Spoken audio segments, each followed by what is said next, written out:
Kapag meron kang Kaiser Long-Term Healthcare 3-in-1 saving plan, ay mabibuild mo na ang strong financial foundation agad.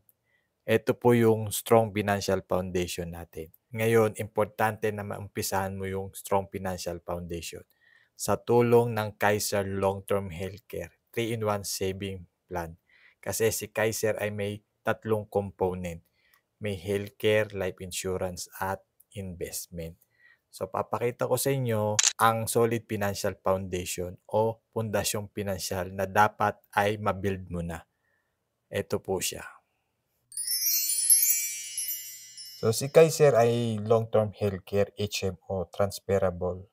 3-in-1 saving plan po siya. So, ngayon, si Kaiser ay may kasama ng healthcare, life protection, at investment.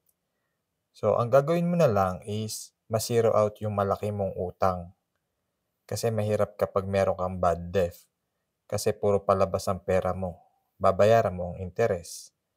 Ngayon, ang gagawin mo naman ay emergency fund. At least 3 to 6 months of monthly expenses or sahod mo, 3 to 6 months ng sahod mo, makapag-ipon ka para sa emergency fund. In case na mawalan ka ng trabaho, may panghuhugutan ka, at hindi ka magkakautang.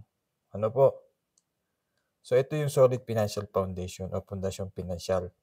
Unahin natin yung healthcare, life protection, sumunod, ma-zero out yung ating utang, yung bad debt, at magkaroon tayo ng emergency fund at least 3 to 6 months ng ating monthly income at investment like stock market, mutual fund, business, Pag-ibig MP2, at marami pang iba. Simulan natin sa baba, pataas. Kasi kadalasan tayong mga Pilipino, inuuna natin ng investment tulad ng stock market, mutual fund, bahay, kotse, lupa. Pero wala naman tayong healthcare, wala tayong emergency fund, wala tayong life insurance. Ano po? So si Kaiser po, masusolusyonan na po, maja-jumpstart na po yung solid financial foundation natin. May healthcare, may life insurance at investment. Ito po yung solid financial foundation natin para tayo ay magkaroon ng peace of mind. So summary, kailangan po natin ng healthcare, life protection, ano pa, at debt management, ma-zero out natin, at magkaroon tayo ng emergency fund at investment para tayo ay magkaroon ng peace of mind. So to know more about Kaiser Long-Term Healthcare, HMO, mag-message ka lang sa akin para mag-guide ka namin or masendan ka ng pre-quotation. Kasi sa panahon ngayon, 'di ba, short-term healthcare lang ang meron tayo ngayon. Dapat meron din tayong long-term healthcare para sa senior years natin. Kasi 'di ba, kailan ba lumalabas yung mga sakit? 'Di ba, during senior years natin.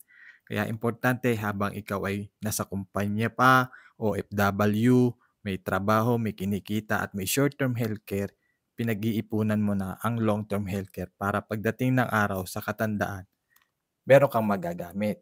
Kasi kapag ikaw ay may sakit na, matanda na, hindi ka na pwedeng kumuha ng healthcare para sa iyong pagtanda. Magiging burden na tayo sa pamilya, 'di ba? At mahal na rin ang premium pagtanda. Mahal na ang premium ng healthcare pagtanda. So, be part of IMG para magkaroon ka ng access sa healthcare or i-message mo ko. Follow me for more.